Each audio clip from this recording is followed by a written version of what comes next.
Let me tell you some stories, to tell you of the glories of the human heart.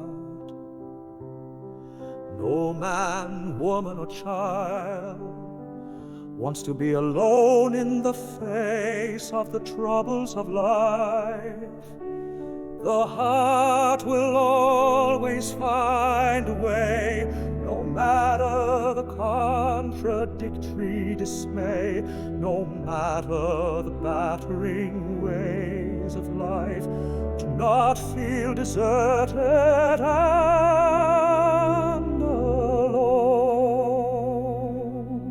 Children in a dump land of the Philippines, searching for scraps and pieces to sell for food.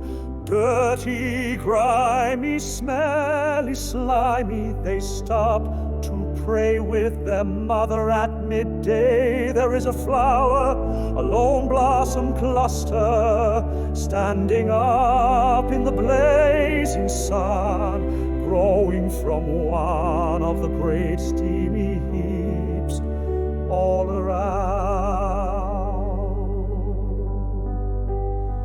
God, thank you for the flower.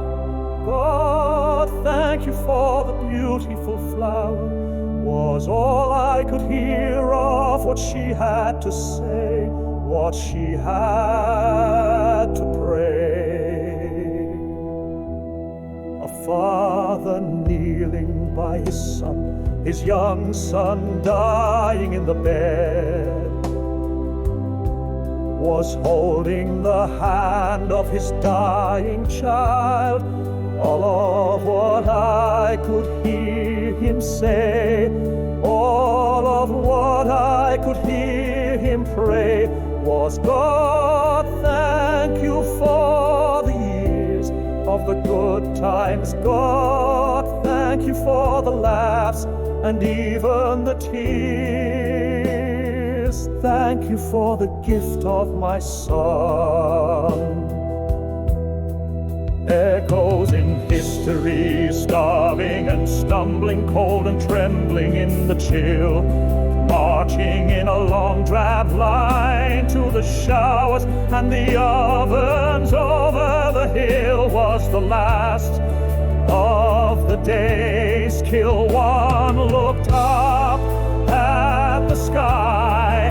All I could hear her say, all I could hear her pray, in a faint whisper, in a murmured cry, was, God, thank you for the blue in the sky. God, thank you for the sun above.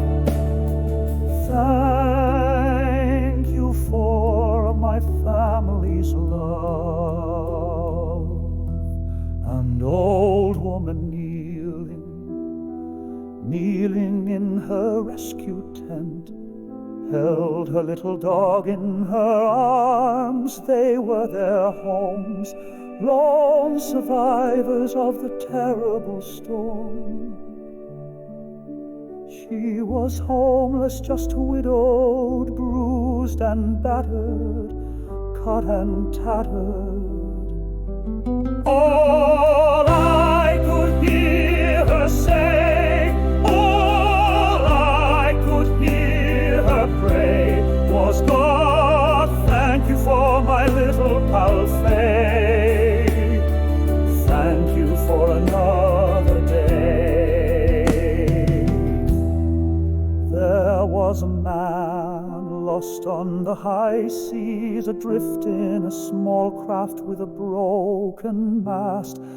His supply of food and water were down days and days past the last. He felt so lost and alone, so stranded and afraid, and too far away to hope for human aid, that he oft wept into his hands, screamed into the waves, whose expanse appeared endless heedless, as if he was lost in space. The rising swells all around threatened to swallow his small boat, which was barely still staying afloat.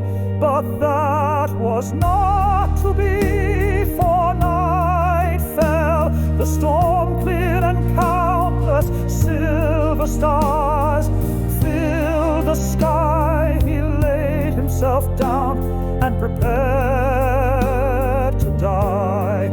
He did not pray, that was not his, not to his last day. He felt so alone, so alone, afloat in the great silver silent void.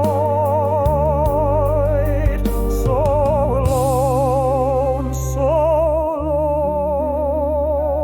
alone. He just stared into the void above.